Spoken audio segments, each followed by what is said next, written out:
Bila mana kita semayang, habis semayang, kita wirid lepas semayang. Daripada astaghfirullahaladzim 3 kali sampai kita baca la ilaha illallah wahdahu la syarikalah lahul mulku wa lahul hamdu yuhyi wa yumiitu wa huwa ala kulli syai'in qadir. Waktu kita baca wirid lepas semayang sampailah kita berdoa.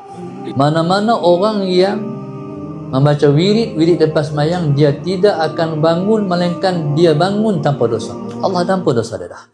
Terlebih-lebih lagi, lepas semayang tu dia ada tasbih 33 kali, Alhamdulillah 33 kali, Allahu Akbar 33 kali. Dalam tu saja, kalau kita baca, diampun dosa kita dah. Maka setiap orang yang bangun daripada duduk lepas sembahyang, baca wirid lepas sembahyang, diampun dosa.